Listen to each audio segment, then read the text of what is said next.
5वें एपिसोड में विचित्र वीर्य के मुंह से खून निकल रहा था और वह गिरने ही वाला था। तभी भीष्म उन्हें पकड़ लेते हैं। थोड़ी ही देर में उनकी मृत्यु हो जाती है। तभी वहां से भीष्म उनका धनुष उठाकर सूर्यदेव की तरफ जाते हैं और कहते हैं कि सूर्य नारायण, आज मैं आपको बुझा दूंगा। आज समग्र सृष्टि में अंधकार छा जाएगा। प्रकट होकर मेरे सम्मुख आओ। भीष्म आपका आह्वान कर रहा है। अपने पुत्र यम को आह्वान दीजिए कि मेरे अनुज के प्राण लौटा दे। भीष्म तीर चलाने ही वाला था। तभी सूर्य नारायण वहाँ प्रकट होते हैं। सूर्यदेव कहते हैं कि भीष्म ये क्या कर रहे हो?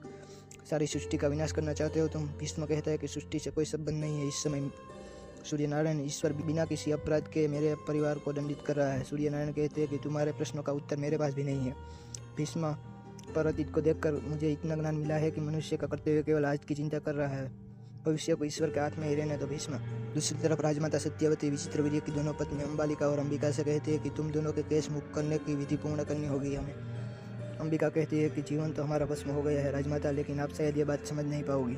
राजमाता कहती है कि मैंने तो अपना पुत्र खोया है। अंबालिका कहती है कि आपने तो संसार का सुख भोगा है, अपने पति के साथ संतान का सुख पाया और कहा हमारी ओर देखिए, ना पति का सुख ना संतान का सुख। सत्यवती कहती है कि तुम्हारे पुत्र सिंहासन पर अवश्य बैठेंगे। अंबिका कहती है कि हमें किस प्रकार संतान का सुख प्राप्त हो सकता है। अब सत्यवती कहती है कि तुम दोनों को संतान की प्राप्ति होगी नियोग के माध्यम से। जब किसी पुरुष की मृत्यु हो जाए और कोई उत्तराधिकारी ना हो, तब किसी तपस्वी ऋषि के माध्यम से पुत्र प्राप्त किया जा सकता है। इसे नियोग कहते हैं। मैंने तपस्वी ऋषि वेदव्यास को नियोग विधि के लिए निमंत्रण दे दिया है। अंबिका कहती है कि ये निर्णय लेने से पूर्व आपने हमसे पूछना भी अनिवार्य नहीं समझा कि हमें नियोग का मार्ग मान्य है या नहीं। सत्यवती कहती है कि राजमाता, हमें हस्तिनापुर की सिंहासन के हित में कुछ निर्णय मुझे लेने पड़ते हैं। दूसरी तरफ अंबा दिखाई जाती है और वो कहती है कि भगवान परशुराम, आपने जगत के सारे पीड़ितों को न्याय देने का वचन दिया था।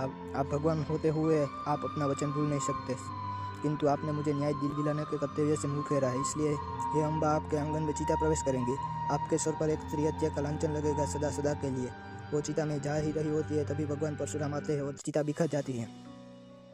भगवान परशुराम कहते हैं कि तुम मुझसे क्या चाहते हो देवी। दूसरी तरफ हस्तिनापुर में भीष्म और राजमाता सत्यवती बात कर रहे होते हैं। तभी वहाँ पर दासी आकर कहती है कि महारानी अंबिका तथा अंबालिका को प्रसव हो चुका है। दोनों ने पुत्र को जन्म दिया है। तभी दूसरी दासी आकर कहती है कि दासी पराश्रमी को भी पुत्र प्राप्त हुआ है। सत्यवती आयुर्वेदी को उपस्थित होने का आदेश देती है। सत्यवती आयुर्वेदी से पूछती है कि दोनों पुत्र के स्वास्थ्य कैसे है। आयुर्वेदी कहती है कि ज्येष्ठ रानी का पुत्र दुर्भाग्यशाली का जन्म है।